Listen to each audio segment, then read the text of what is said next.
I call Tim McIndoe. I move that the question be now put.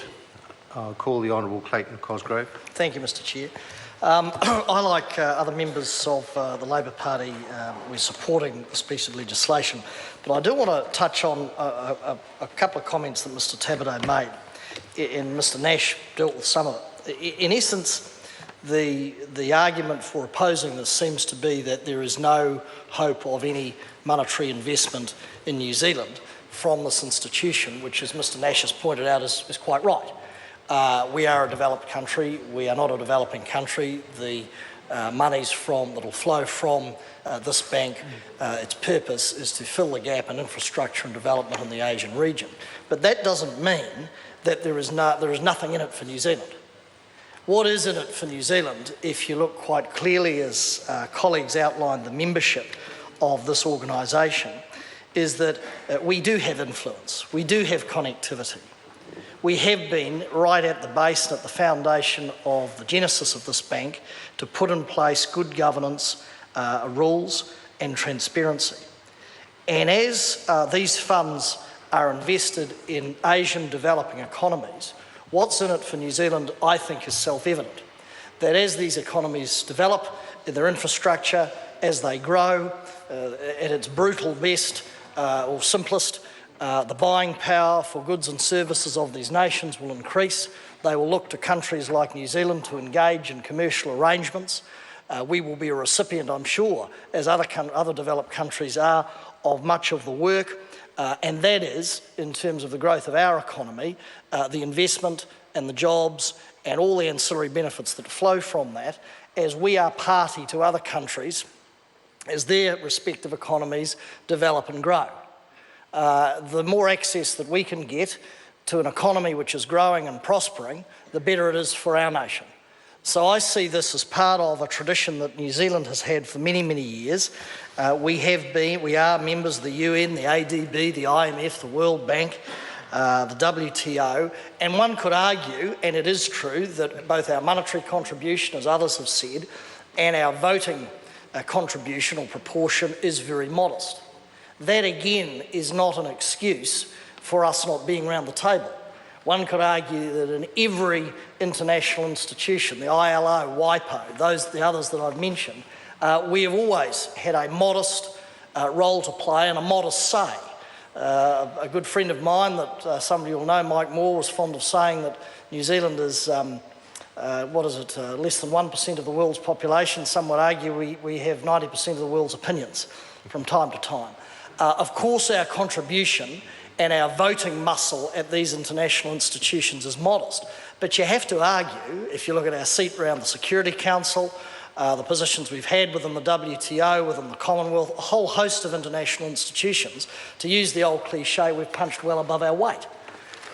We have had influence. As the Minister, Mr English, said, we have been looked to on many, many occasions as the honest broker, as the country that doesn't have an axe to grind, that can go in between countries in economic dispute or whatever and do the deal. And those relationships are priceless. Mr Goff said, as the guy who negotiated the China Free Trade Agreement, quite rightly, that before you can do business in China and in a number of these Asian economies, you have to build that relationship. And we may be small, our contribution in monetary terms may be small, our voting rights may be extremely small, but we still are respected and we're around the table and we're participating. And that's where New Zealand, in part, gets a massive payoff. And I just come back to the original point. This bank, its purpose is to target that gap in infrastructure investment within the Asian region. If that gap is plugged, if there is access to capital in developing countries, those countries grow, their economies grow, they reach out across the world for goods and services and expertise, and we have an advantage being one part of this institution, but we have an advantage because of the reputation as world-class providers of many goods and services, that they will reach out to us and other countries. That's the investment. If you're looking for an investment in New Zealand, that is part of a massive payoff, being there, being part of it, being reached out to and providing those resources which in turn grow our own economy.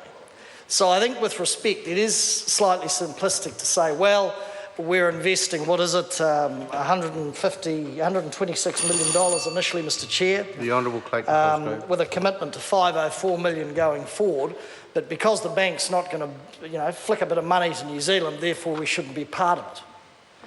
If that was the case, we would never have been a part of the ADB or the IMF or the World Bank or other institutions, because the likelihood of us receiving capital is, as Mr Nash said, extremely low. We have good institutions, we have mature capital markets.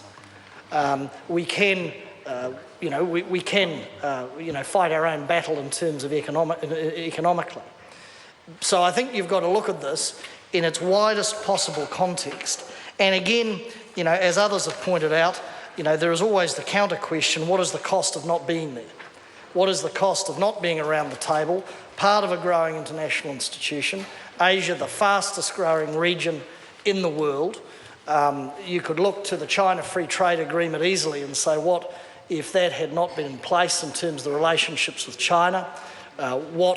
If we had not participated in the ADB and those other, we have alternate directors there, what would have been the cost to New Zealand? The cost would have been relationships, the cost would have been those tangible, and I would argue they are very, very tangible benefits of goods and services and access to markets. That is a huge cost. So we do in the Labor Party support this piece of legislation, and it is part of New Zealand's international tradition to be a plank owner, a foundation member of these great international institutions. And I think we can look back, and I do commend those who negotiated this, that being in on the ground floor has allowed us to have our say on transparency, to have our say on the structure, to have our say on the governorship. And as others have pointed out, Europeans and others look to this institution with respect. They would not do so if those fundamental arrangements weren't in place. And actually, by being a member, again, though we are a small nation, we have a massive reputation. By being a member of this institution, I would argue, it also gives some credibility and integrity to it. People would say if New Zealand and others were not there in the region, well, what are we doing? What is our purpose? So, sir, I commend the bill to the House. I think it's sad that there wasn't a heck of a lot of public notice taken of it in select committee, but it is a very, very important building block as New Zealand continues to play its part as a respected, mature, developed nation throughout the world. Given that we can contribute our expertise, we don't know everything, but we can contribute that expertise. We can continue to act as an honest broker and navigate countries through intricate and complicated procedures, and this builds on that tradition.